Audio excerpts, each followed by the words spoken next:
A very good morning to you all, children. I welcome you all to this session of Merchant of Venice. And we are on to Act 1, Scene 2. And this scene has taken place in entirely different kind of environment.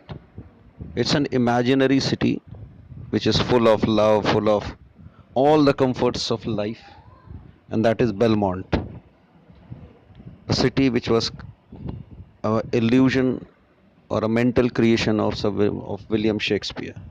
Now, Belmont is Portia is there, and she is in a melancholic mood or a very sad mood. Why she is so? Because her marriage is, or rather, is going on to be decided on the basis of lottery of chance. This lottery was designed by Portia's father for her marriage. In this, there were three caskets: gold, silver, and lead, and the wooers had to come and choose the correct one, and if they were able to choose the correct one having the portrait of Portia, then Portia had to marry that person, and that person would surely become the master of everything which prevailed there and then in Belmont, right? Because Portia was the princess. Portia was a very virtuous girl and very good looking, beautiful. So people from all across the world were coming. But the conditions were such, but the rules were such that peoples were very hesitant to go and open the casket. And so many of them were moving away. So a lot of negativity had creeped up into Portia. Now here is a discussion between Portia and Nerissa. Nerissa is the maid come friend of Portia, right? Portia, by my troth, Nerissa, my little body is Ori of this great world. Portia is saying that she can swear upon that her body is not able to tolerate all the tension anymore. Nerissa, you would be, sweet madam, if your miseries were in the same abundance as your good fortunes are. That means Portia is very rich, very virtuous, very beautiful. She had all the great qualities of a girl, which a girl can possess. And that is what Nerissa is trying to point out here, that as all these things are in are in abundance with you, so are the miseries also. And yet, for aught I see, they are as sick as the sure feet, with too much as they starve for with nothing, right? And it seems that those people who have a lot of things with them, they become sick about it, right?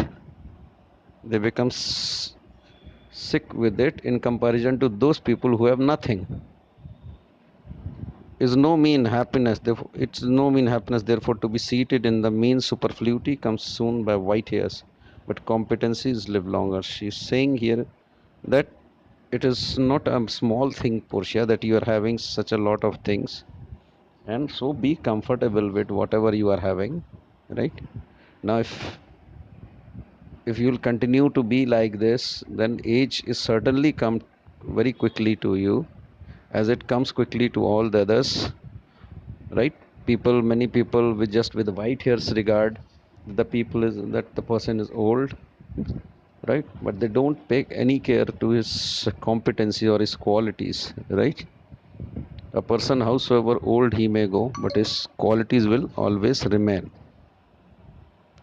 Qualities will always. Portia, good sentences, good and well pronounced. Portia says, yeah, you have said very well, spoken very well. Nerissa, they would be better if well followed. Nerissa says, yes, they will have a lot of good impact if you follow them well. Portia, if to do were as easy to know what were good to do, chapels would have been churches and poor men's cottage, princess palaces, right?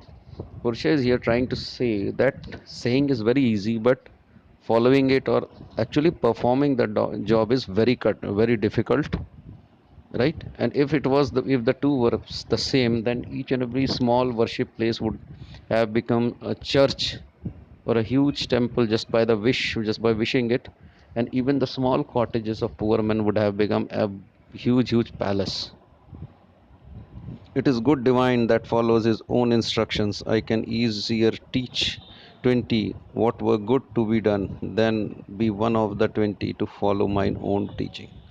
Portia is trying to say here that it is very easy to preach anything rather than do it. And if I would have I can, if I would be given a chance, I can preach 20 people at what to do in a better way rather than follow it and do it actually. The brain may devise laws for the blood, but a hot temper leaps over a cold decree. Now, here Portia is saying that the brain of a human being can form many kinds of laws, but it is the blood which ultimately takes over. And the blood many a times refuses. Here he is trying to say that, yeah, her brain is suggesting that whatever her father has done is good for her good, is for her benefit, but her heart is telling that is going on a negative way. In a lot of negativity is creeping up in her heart, and which is shaking her confidence. Right? Here is madness, the youth to skip over the meshes of good counsel, the cripple. Right? He's saying it is the youthfulness in me which is not able to understand the good counseling which you are doing, which others are telling me. But this reasoning is not in the fashion to choose me a husband. Oh, the word choose. I may neither choose whom I would or nor refuse whom I dislike. She's saying the reasoning here is does not hold anything, because I can choose a husband nor refuse anybody, because I'm tied by a bond. I'm tied to the wish of my dead father to marry the person whosoever opens the right casket. I cannot disobey it. Right? So is so is the will of a living daughter curbed by the will of a dead father.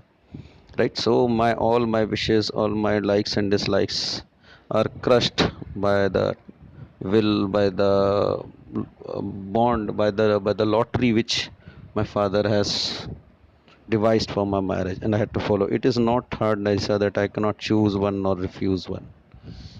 So she's saying to Narissa, complaining Narissa, that it isn't it very harsh for me, on me, that I cannot choose nor refuse a husband. I had to follow my father's wish. So here you can understand the sadness which persisted in the heart of Portia, and that is why she was melancholic at that time. I stop here because these two passages are very important, the one of Narissa and Portia. So I hope you liked it, and until we meet again, it's a goodbye.